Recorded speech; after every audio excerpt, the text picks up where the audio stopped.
Siongeleshwi. We na text mko beste yake. Hakuna kitu. Hakuna kitu. I'm like, oh my God. And then now, like now the next Friday rolls around, yeah? My cousin calls me. My cousin calls me. My cousin was a mutual of Mike and I.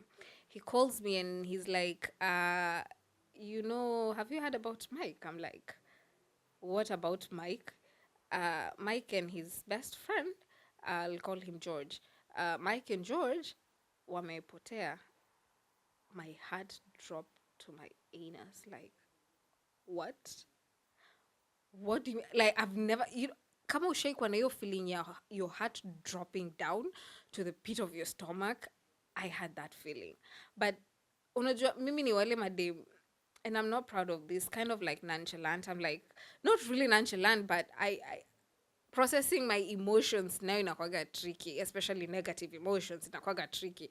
Me, I will leave you there and go just because I don't want to handle that shit. I'm such a man, like I'm such a man. That's such a manly thing to do. I'm so proud of me. So anyway, I digress.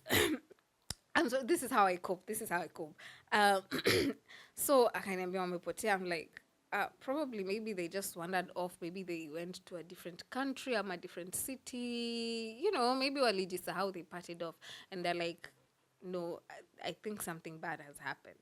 I'm like, okay, just keep me on the loop. And then I used to text like some of our mutuals, because we had a lot of mutuals. The whole like estate ilikuwa inajua me and Mike were a thing. Like, yeah, our love was that strong.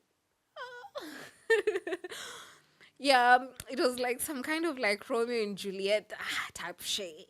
Anyway, I digress. So, like 1 week in Apita, I called my cousin, like, yo, what about Mike and George? And he's like, yeah, Wally. I'm like, what do you mean? What do you mean? He's like, okay, that is the speculation that Wally.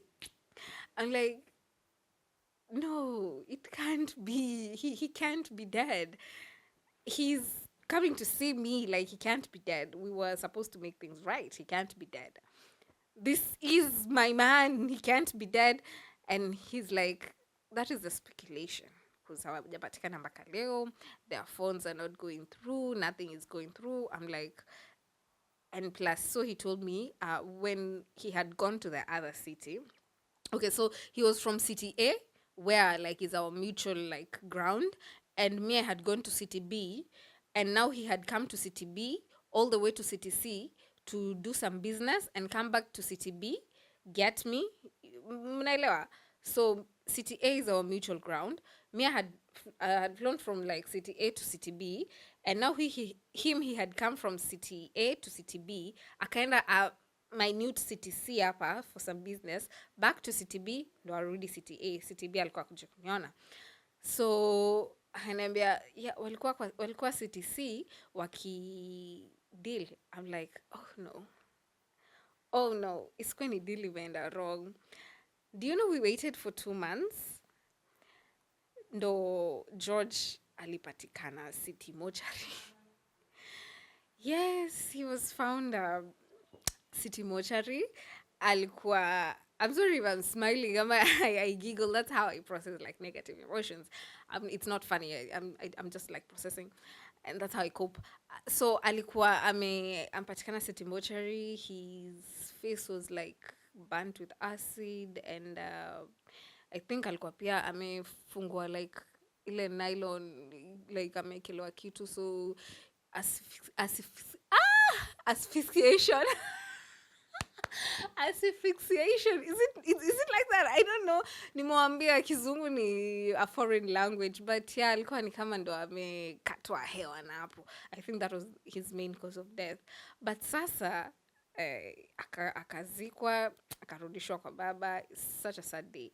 My mom cried like bawled, and my sisters, everyone was like, Mike is the type of person to enter a room and everyone just lights up.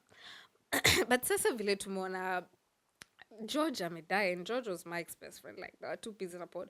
You see George, unajua Mike ako kando. You see Mike, unajua George ako hapo too. They are always together.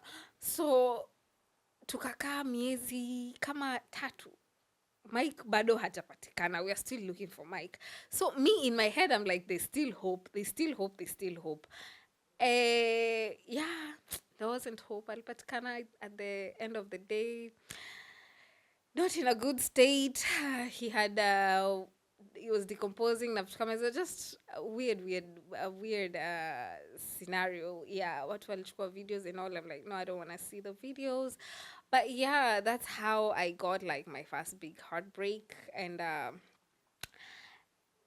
even before that, I used to speak bad about men like that. But after that, I felt something just went off, went really, really off. Because I almost felt like this was my person. And I never cried when my Mike died. But I used to see him in my dreams. And he used to tell me, like, oh, Nico Poa, you don't worry about me. If you believe in that or not. Yeah, so that's how I got my first heartbreak, and it's not what you thought at oh, so I was cheated on, something crazy happened, so I have to have a weird reason as to why I'm here, like dissing men 24/7. No, but now my second heartbreak, maybe that one was hiyo maybe ndo inaweza kuwa ilinipea reason kidogo hapa na pale, because what happened, me and this guy were like on and off for years. Alafu, just a minute. My second heartbreak hiyo maybe sasa ndo inaweza kuwa maybe ilinipea ka reason kidogo, but not really not like a really solid reason. Mkikompare na vile like mademu anatendwa huku nje, it's a minute, especially how I just know my personality, how I am. It's not something that will like give me a reason your design. So this guy, on and off, on and off, on and off, handsome, my type to the T, you know, like me some dark skin. Some dark skin nigga. Anyway, I digress. So on and off, on and off. But this guy was like, yo, I want to marry you. I've told you I've been engaged twice. Alafu, I cut them short, all of them. And let's be clear, I'm the one who cut my engagements. Like, I was like, yeah, no. So this is what like my latest engagement here, Musho. Um, he was like, I want to marry you. I want to have kids with you. I'm like, marry me? Yes, yes, nigga. But have kids with me? No. No, you are not going to have kids with me. I do not want to be a parent. Hiyo ndo kitu moja yenye I'm like solid sure about. Like, and any man I meet, I'm like, I don't want kids. Any woman I meet, I'm like, I don't want kids. Like anyone I talk to, they know that it's upfront. I don't want to experience parenthood, and I recognize what parenthood is and what it will take for me to be a parent. And I'm like, I don't want to partake in that. Because what if I fail that human being who his whole or her whole uh, livelihood depends on me, not only when until they are 18 years old, probably for the rest of their lives. I don't want that. And plus, I don't want to go through pregnancy. Na si ati naogopa, but unajua watu wengi wanaambia anasema unaogopa uchungu ya pregnancy. Pregnancy changes a woman's anatomy. Like, soma kitabu. Or better yet, just talk to ChatGPT atakwambia, or Siri, or Alexa. Just talk to them. Talk to AI. Atakwambia, she'll tell you. Hata kuficha anything. Anyway, I digress. So this girl's like, I want kids. I'm like, yeah, kids, no marriage, yeah. So on and off, on and off, on and off, on and off. Akani ghost. It was like tuseme January hivi, like a random January. Now this is Mike 2. Now this is Mike engagement akani ghost on like a January hivi, like on a random year. He ghosted me and we were doing so well. We were doing so well. I'm like, now sasa mbona ameni ghost. I'm like, but he's going to come back. Mark my words, they always come